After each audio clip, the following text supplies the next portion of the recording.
All right, for our next video, we're still in segment 1. This is 2 of 4 that we're doing this week. We're going to talk about the D&D magic user, or the rules cyclopedia D&D magic user, or I don't know.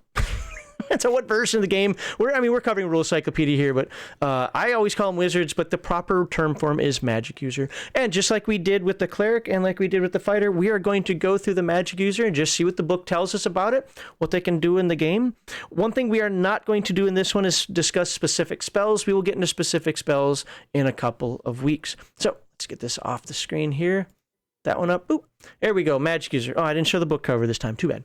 That's okay. All right, so prime requisite is intelligence. Now, we talked about this previously. One of the things I love about Rules Cyclopedia, compared to my favorite edition of the game, which is 2nd edition, is that magic users don't have to have an 18 intelligence to cast max level spells. So you're not stressed out the entire time if you only have a 15 intelligence going, crap, I got to find these right magic items in order to bump it up by 3 so that I can do this as my character progresses. Now, I will go the other way, though. You can technically be a magic user with an intelligence of 3. That's a little bit on the opposite extreme that I'm not sure I agree with, but it is what it is. If you have an intelligence of 13 to 15, you will get a 5% experience point bonus. If you have an intelligence of 16 to 18, you will have a 10% bonus. You only get a D4 hit points per level through 9th level. It's the same as the thief. Yeah, that's right. It is the same. That's right. Yeah. And at 10th level, you will get a +1. No more D4s, just +1 per level. So that's what, 9th level, so you'll get, 26 or 27 plus whatever you roll the 9 levels before then? Yeah, I mean, unless you had a really high constitution or whatever. That's why if you look at basic books and 1st edition books, all of the wizards have, they're 18th level and has 52 hit points or 47 hit points or something like that. And with a con of 18, you're like, what the hell happened? This happened. That they're just squishy all the time. I don't think I would do it in a rules cyclopedia game because hit points are done differently. But the way I always did it in my 2nd edition games is if you roll a D4, there I am. You roll a D4, you roll a D4. That's what you get. You roll 1, you get a 1. If you roll a D6, you can re-roll 1s. If you roll a D8, you can re-roll 1s and 2s. And if you roll a D10, you can re-roll 1s, 2s, and 3s. And I did that because I actually wanted the fighter to be on the higher end of hit points and not go, I just rolled 1. But you could still roll a 4. So that was the way I did it. All right. And let's see, what do you get here? Armor, none and no shield. So you just walking out there in a dress or some street clothes and sweatpants, whatever. Yep. Weapons, dagger only. Wow. But there's optional rule. At the DM's discretion, staff, blowgun, flaming oil, holy water, net thrown rock, swing, whip. You know what? Now, I would probably... I believe that the reason these are DM optional or DM discretion is because what kind of campaign are you doing? I mean, is it a medieval European campaign? Is it an Arabic campaign? Is it an Asian campaign, East Asian, or is it Japanese? They would have different, small weapons for their wujen or whatever, than just a dagger. The blowgun probably I think is the one for that. So it has to fit the setting. And if daggers don't fit the setting, choose something similar but appropriate. So the other thing to remember is when we tend to see this from a 2nd edition lens, we're thinking non-weapon proficiencies. So, I can pick dagger, or then I can pick staff, and I've got 1. Or no, you start with 2. So later on at 5th level, or whatever it is, I'll pick blowgun, right? That's not how it works in Rules Cyclopedia. You either have it or you don't. Yep. It's just that simple. So without penalty, to use your little chart that we talked about last week, daggers, no problem. And as the game master, I probably would allow all these other ones for as well. But everything else that's not on that list, and specifically if you're a dagger only type dungeon master, everything else suffers a penalty. And we'll have to figure out what that is. Or if it's not a penalty, it literally can't be used. That just doesn't make any sense to me. So we'll get to that when we get to the combat section. But you're not allowed to throw a rock. Dude, I can throw a rock. Yeah, right. Am I going to hit? Probably not. I'm not practiced at throwing a rock, but I can physically throw it. Well, maybe not right now, but I can physically usually throw a rock. So you better think of something else because that's dumb. Now, what you don't want to do is you don't want to use the mindset, well, anybody can learn how to use a weapon. There's no reason magic users can't use swords. They have other things to do. well, they have other things to do, but two, some of these rules are in here. One, to maintain tropes, and two, for some semblance of game balance. If you let your wizard just wear full plate mail, sure, you still might not have the hit points of a fighter. Yeah, but what's the cleric for at that point? Right. All right. There you go. So, magic user human who studies the powers of magic. Magic users find spells, put them into books, and study those books to learn spells.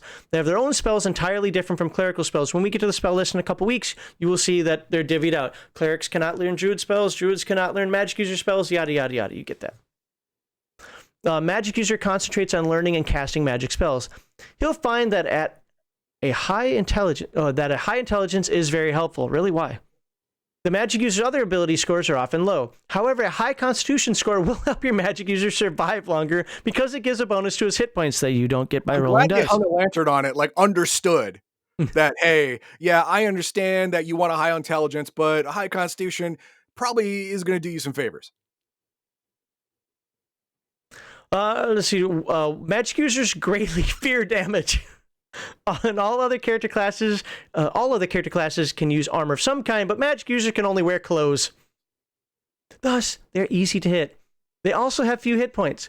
Magic users start as the weakest characters. What do you call magic users, Heathen Dog? An investment. Oh yeah. It's an investment for the future. The fighter and the dwarf protect the magic user because in a few levels, he's going to pay dividends in stuff like fireballs. Right. So, but can eventually become the most powerful. Their magical spells can be used for many things, from simple things like opening doors and locks to impressive and dangerous magical attacks such as throwing lightning. All details on spellcasting are in Chapter 3, which I think we're covering in 2-3 weeks. Something like that. However, it is often difficult for magic users to survive. Their few weapons and spells balance against the power they eventually achieve. So yes, protect... Fighters, just stand in front of your wizard. Don't let him. In front of your wizard, unless he says duck, then do that. But other than that, stand in front. Few will survive long enough without protection. Smooth. All right. We should look at. We didn't look at the fighter experience chart. I mean, there's really just a combat chart, but we'll get back to this in a second. Once you do look at them, you will understand that not everyone advances at the same rate. Right. Yeah, thieves advance quickly, fighters advance next, and then clerics advance next, and wizards, one of the worst tables. I don't know about elf or dwarf, but wizards have a bad one because as they get higher in level, they get those dividends we're talking about, those big spells, the game changers. And that's costly in XP. Your magic user should not go on adventures alone. Because of his low defenses and hit points, one surprise could kill him. Yeah. Give him a heart attack at the very least. In groups, he should always stay in the middle of the party, protected from attacks, and use his magic in ways that will help win the fight. Interestingly, I don't know enough about Rules Cyclopedia to compare, but a couple of years ago, because people were just chewing me out over this, we compared dragons from 1st edition and 2nd edition. Did you know that dragons in 1st edition are a joke? They have like no hit points. They do a little bit of damage. 2nd edition dragons are actually beasts. So if you're gonna, I don't know. Like I said, I don't know how Rules Cyclopedia does it, but I'm not all that afraid of 2nd edition or 1st edition dragons, which is also what makes sense to me to some degree because I hear a lot of 1st edition people like, yeah, I slew dragons at 5th level. How? Well, they're 1st edition dragons, but I think that was done that way. This is just me musing on this, but I think it was done that way because there's so many stories of the lone champion going against a dragon and winning. St. George or whatever. 2nd edition, nope, that's not happening. Right. The lone champion is, yeah, I still wouldn't go against a dragon alone in 1st edition, but it's just the point was I didn't realize how gimp they were compared to 2nd edition dragons. I was like, okay, you know what? Point made. Because I was like, nobody kills dragons at low level. What are you, stupid? I was wrong. All right, prime requisite we already talked about. We already talked about hit dice as well. We got the little box text for that. So let's take a look at this. We didn't look at this for the fighter. I apologize for people who care about these numbers, but you know what? You can get the book if you really want the specifics. So what is the wizard at low level good at saving against? You know what he's not good at saving against? Breath attack. Why? Because that's kind of a combat maneuver. Yeah.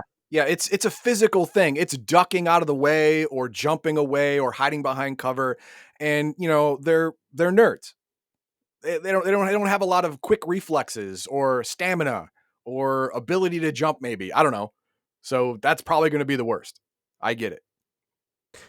And then, of course, here's your spellcasting chart. So when do you get your first 9th level spell? Oh, level 21. That's a bit different. Or was it 18 in 2nd edition, I think? 17 or 18, yeah. Yeah. So is it nice, easy progression? Oh, nope, right here's the bump. So between 6th and 7th level spells, there's looks like an extra level bump there. But other than that, yeah, nice simple progression there. And then at the end, once again, level 36, 9. Yep. Just like the cleric. Yep. So, but you start off with 1. Unlike the cleric, who doesn't get the first spell until 2nd level. Yeah, but he at least gets to wear armor and club people with. But he gets to wear armor and club people in the face. Yeah, I know. That's true. Thank you. So, and look at that experience chart. I think it's the highest one. I don't remember the elf and dwarf. Yeah, I'm not sure about elf and dwarf. You know, it's possible the elf is worse because they also get some magical abilities. Now, one of the things that people complain about is that things have different experience points. That makes perfect sense to me, though. Ladies and gentlemen of the choir, I want my thief to be 3 levels higher than me. Like, please, are you going to... And especially when we talk about thief in the next video, you'll understand more why that's even more important in the Rules Cyclopedia version of the game than our 2nd edition one. I want my thief to be high-low. Please, thief, be high-level so that you actually disarm that trap. Yeah. That would be nice. Yeah, I don't want to ever hear a thief go, it's probably fine. I don't want that. I don't need that at all. I may have got that one. Yeah, but also take into account the difference in focus and the different kind of learning that has to happen between, say, for example, a thief and a magic user. A thief just has to get better with his hands. It's a lot of OJT, right? He can do that through repetition and practice throughout his level without actually studying all that much or having to take all that time to pore over books like the magic user does. The magic user isn't going to learn a new spell through repetition. No. Rigorous study in his field is required. That takes a lot of time. That takes a lot of effort, and that is reflected in the higher experience goal. Yeah, so I haven't read it, so I have no clue what the training requirements are in Rules Cyclopedia, but I hope, and I'm guessing, but I hope that it's very old school in that mentality where it takes weeks and sometimes months to properly train up, learn things, and so forth. I hope it's not just that whole EverQuest, ding, I'm a new level. You know, I hope it's not that, but we'll find out when we get to that. But anywho, I think that this, again, the wizard or the magic user is an investment. And it's an investment that, depending on how your group handle XP, is going to take a bit of time. But once you get there, if this is like every other or every edition that I know of Dungeons & Dragons, 5th level is when you get your Fireball and Lightning Bolt, right? Well, because it's a 3rd level spell, unless it's a different level spell in this version. That's 20,000 experience. Your thief's already going to be probably 8th or 9th level at that point. I don't know if it's that high, but it might be. It might be. We'll find that out in the next video, right? But if you look at the saving throws here, they all end up at 2s, which kind of makes sense because by that point you've adventured, you've learned a couple of things, right? But starting you learn how to duck. Yeah, there you go. Good job. The one that I found funny though is Rod Staff spell.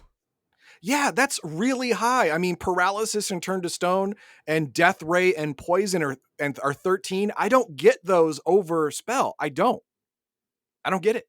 It doesn't make sense. It is what it is. I'm not going to try to overthink it, but I did find it interesting. So yeah, I would probably switch Death Ray, Poison, and Rod, Staff, and Spell around. Well, if you do notice, it does get low pretty quickly. Yeah, just not right out of the gate.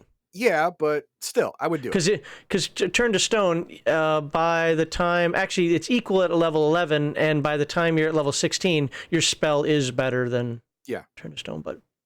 And I know I said it last week, but only by 1 throughout the entire thing.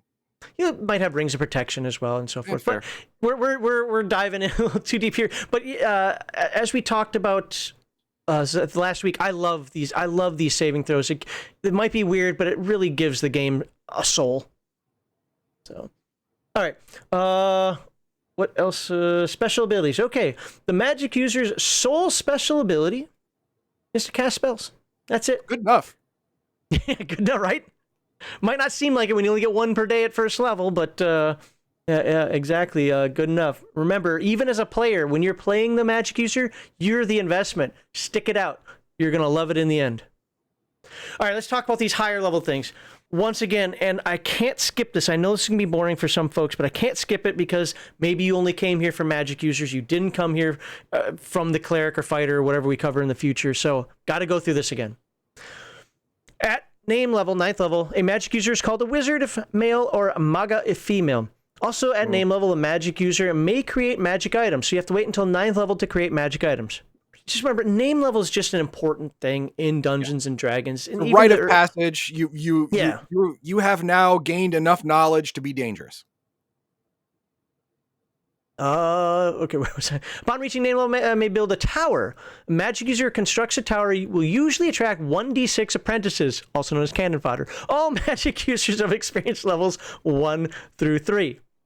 Sure. The DM will decide how many apprentices arrive to serve the wizard and should create names, backgrounds, and character sheets for them. They should be complete characters.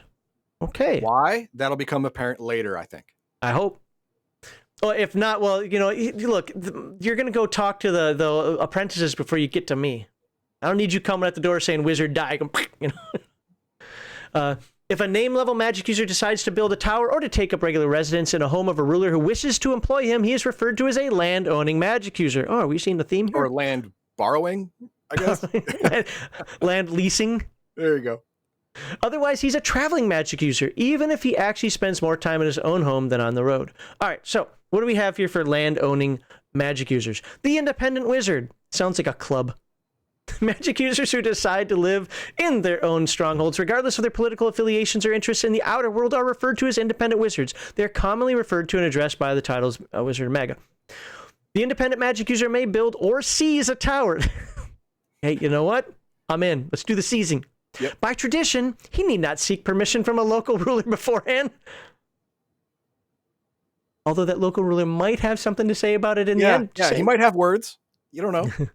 If, however, the wizard does seek the ruler's permission, the ruler will probably give the magic user, do I see the word lavish there? I think so. Lavish gift, official title to the dominion, and possibly some sort of official rank of nobility to keep favor of the character. Because you don't know how many frogs he's going to summon. Yeah.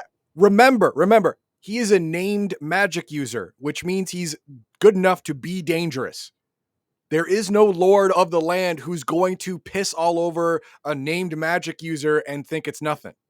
Even at his lowest, he's casting a 5th level spell, Wall of Fire. Yeah, a 5th level spell has the ability to wreck part of an army. Yeah. So, all right. Only the most powerful rulers would dare offend a magic user, whatever their alignment differences. After the magic user moves into his tower, he may choose to build a dungeon beneath or near it. You know what? You don't need a building permit. Just do your thing, man. Yeah. Just don't summon them above ground, please. They okay? like to build down too. Well, yeah. I mean, how are you gonna hide all that shady crap? And let's be honest. At least if you're on the lawful side, you probably don't want some of it getting away. So if you have a few levels of like a prison, yeah, there you go. Yeah. Some experiments you don't want getting out. You know, right? I don't mean like the fact that you're doing them, but the result you may not want to get out. So build down. Most wizards are weak and obnoxious, so they employ specialists to do their mining and engineering, but may decide to create the dungeons themselves if they know the proper spells. There you go. It's like, you dig? No, just... I got that spell. Of course, any character building a stronghold could also build a dungeon, a subterranean complex where prisoners can be kept and the characters can perform specific researches in secret. Sure. Again, a dumb sentence, but you know why it's here, because somebody will be like, well, I'm a fighter, I can't build dungeons. Great, only the wizard gets that. No, that doesn't make any sense. Use some common sense over the rules of the game at some point, but that's why it's in here. But a wizard can choose for his dungeon to be different. Ooh. If Once one or more levels of the dungeon are completed, the wizard leaves an unguarded opening into the dungeon, just randomly like, well, let's leave the door open to the Underdark. Let's see what could possibly go wrong. Monsters will be attracted and will build lairs. Dungeon Keeper, you're playing Dungeon Keeper now. Yeah. You're no. See, this is not like you accidentally left it unguarded. This is bait. Yeah, you left food crumbs out there for him. Yeah, you left food crumbs, and your next experiment just decided to build a home right where you know where you can find him. That's what happened. This is why research is important for the wizard, to put the breadcrumbs in the right. Does he eat Reese's Pieces? Are you getting E.T.? You don't know. Elliot, don't stab me with your dagger. Because it's the only weapon you know how to use. Let's see, some wizards encourage this sort of thing so that they have ready access to a variety of different monster types, useful for research or for staying aware of what's happening in the realm of monsters. Sure. Because that's what they do. Yeah, research. Such monster-infested dungeons are not looked upon favorably by humans in the region, which is why they're way below ground. Yeah, that's fair. Dungeons tend to make the locals nervous, and the monsters in them often prey on nearby human communities. Oops. That makes sense. Yep. My furbolg got away. Wizards who create these dungeons need to be aware of that low-level adventurers may take action against the monsters of these dungeons, either to keep the region safe or to simply fill their own coffers with the monster's treasure. Dude, why they keep breaking into my place? Go somewhere else, man. No. That's why it said earlier that the dungeon could be at the Beneath Your Tower or somewhere else. Yeah, if you leave it unguarded, like the little Reese's Pieces, get monsters there, you want it somewhere else. You don't want adventurers coming to your home and knocking crap around. Go over there. Go over there. Oh, and you also have plausible deniability, right? What? What? I don't know what. I live over there. I live way over there. I am not responsible for that. What? Teleport, that's not a real spell. That's just myth. Oh, come on. That's just superstition. All right, independent wizards do not usually live in communities? That's the word? Oh, complete solitude. They may or may not interact with the rulers and nobles of the nations in which they live as they please. Oh. Okay, they just kind of do their own thing. Got it. They may continue to go on quests and adventures with their old friends. Other wizards may visit and correspond with them in order to facilitate magical research and understanding. They might participate in the operation of schools of magic.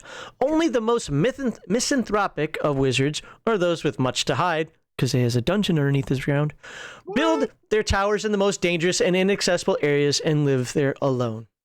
Yeah. I mean, if there's a wizard living on top of the mountain that is surrounded by ogres and ghasts and all kinds of crap, dude, he's up to some shady crap. Lots of it. And it's always got the black cloud just hovering there. Always got the black clouds around. Dude, take the hint. Bad guy. Why does everybody think that about me? I'm such a nice guy. No, dude, you can't be a nice guy if you live there. Okay, now we're talking about landowning magic users. Magists? I don't know. If a landowning magic user cannot or does not want to maintain a tower, that sounds like admin work, I'm out. The character may apply for a position as a magus in any existing castle or stronghold. If the ruler does not have a magus and can afford one, he will usually accept the application, unless the wizard has so vile a reputation that the ruler cannot trust the wizard. Fair. The magus advises the rulers in matters involving magic and handles the magical needs of the ruler and the stronghold. To become a magus, the magic user must first find a ruler who is willing to hire and support him. He must negotiate payment and other benefits with the ruler. Standard payment is a minimum of 3,000 gold pieces per month. These guys are needy. These are gold diggers, man. With mages above 15th level commanding a higher payment. Well, yeah, I can see that. Yeah. I mean, higher level, more capability, right? Finally, the character must swear an oath of fealty to that ruler to become a magus. Do you think they care? Well, I guess a lawful one would. Yeah. Well, even a neutral one would want the, give me your word. I know you might lie, but this, if you break your word, I got a reason to turn the entire army on you now. So. Yeah, I mean, I was actually talking about the wizard side of it. You think the wizard would care? Okay, yeah, I gave you my word. Woohoo. Whatever. But again, we have to compare alignments, and that's one of the things that's important about alignments. If you're lawful, yes, your word would mean something. Yeah. When the agreements and terms are complete, the ruler supplies all the magus needs, including a place to stay in the stronghold, usually a suite of several rooms. Hey, you gotta have a place to put those monsters if you don't have a dungeon, right? No. All your books. It's for your books. All your books. That's the story. Guards and servants be like Rick and Morty. I found a hatch in the garage. Including places to guards and servants and other agreed upon benefits such as magical items, either to use or as outright gifts. The ruler usually pays for magical research costs if the item or spell research will benefit the stronghold. Sure. The mages must serve the ruler as ordered in all respects, but is never required to fight or otherwise be placed in danger. That's just a suicide mission. Yeah. And mages may go on normal adventures if the ruler gives permission. Mm-hmm. Hey, Heathen Dog, we're playing this Saturday. Mom won't let me go. I'm grounded. Yeah, you're in a cage. Technically, you're in a cage, but it's very gilded. It's a gilded, yeah. Yeah.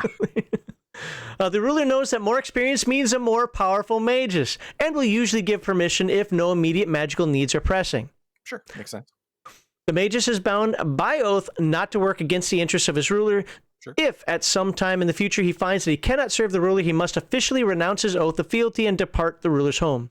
He cannot oppose his former ruler until he has left the ruler's home. All right, well. Traveling magic users they're known as magus. A magus may visit any land-owning magic user to offer help with magical research. If the offer is accepted, items or spell research will be completed faster and more efficiently as described in Chapter 3. Well, I can't wait till Chapter 3. The magus will attract powerful traveling fighters and clerics who offer to travel with and help the magus in return for pay. Magus attracts 1d6 such hirelings, so even still you get servants. Yeah, but, it's kind of like an insult. Yeah, you're a named mage, but dude, you're still a mage. You need a fighter. Pay me. Yeah, it makes sense, but these hirelings are much higher than normal, usually 5th level minimum. So you got some people who can actually help you, protect you. Oh, that's it. Okay, well, there's one final but very important note about high-level magic users. Any damage-causing spell can produce a maximum of 20 dice of damage of whatever type. It's a lot of damage. Yeah. Therefore, a 16th level magic user casting Fireball can deal out 16d6 points of damage, but a 27th level caster only inflicts a maximum of 20d6 points of damage. Isn't 2nd edition cap it out at 10d6? Yeah. I know 1st edition people were really crying about that. I like it, though. I think it causes you to want to think about different spells. But all right, there you go. That is the magic user. What do we have for good old comments from the crowd out there? I saw the chat was flying, so appreciate it. Hey, by the way, since we do have a larger crowd than normal here, somebody did say it's because we're covering old school D&D. That's probably it. That wasn't the intent of why I'm doing this, but I appreciate it. And thank you for being here. If you haven't seen our other content, we've been doing this for years. So you want to check out some Free League content. You want to check out some Discami content. You want to check out Palladium comment, because I know all you D&D folks are huge Palladium fans. You should come check out our Palladium content. It's actually what we're most known for. Mage's Musing says, magic users with intelligence 3 is basically an idiot savant. Yes, I would, because autism was, until very recently not understood. You just think they're an idiot, but they're just really good at this aspect. Channeling that energy, yeah. Yeah, channeling magical energy is just really like, good man, some of those artists, I mean, they can look at something once, it's almost like a eidetic memory. The dude can't talk to anybody to save his life and needs help to just live on a day-to-day basis. But you put that the hell is that? Oh, great, I got a cat puking. That's awesome. But you put that canvas in front of him, and it was all of a sudden, forget Renoir, forget Monet. Bobby. All right, then we got Daryl saying, makes Daryl. You wonder about Gandalf's sword and Elric's sword. Okay, here's the thing. Tolkien's wizard, not a human. Yeah. Not a human. Wizard is a race in Tolkien. Every single wizard in the world of Tolkien is actually a different race from a different level of existence. So not Isn't not a and wizard. Elric? Isn't the sword actually the one with the power, not him? I played Stormbringer as a game, but I've actually never read the books. It's on my Yeah, neither have bucket I. list of things to do. Neither have I. I don't know about the Elric thing, but the Gandalf thing, definitely. Wizard is a race, not a class. Start that So just just 'cause like it's funny. elf or dwarf or halfling or whatever, Yeah. it's a race, and so it works differently.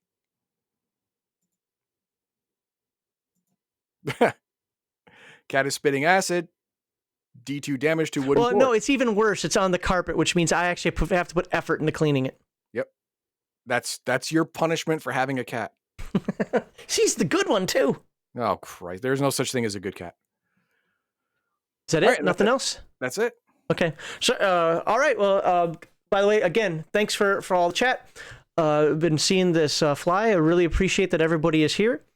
And there we go. If you are liking this content so far, please like, subscribe, and share, and send us a tip. Just a tip, or it gets weird. But no, in the next video, we're going to talk about the thief. So Heathen Dog's character that he rolled up last week, we're going to look at now we're going to look at his thief abilities and what kind of options he has with those. So I look forward to talking to you in the next video.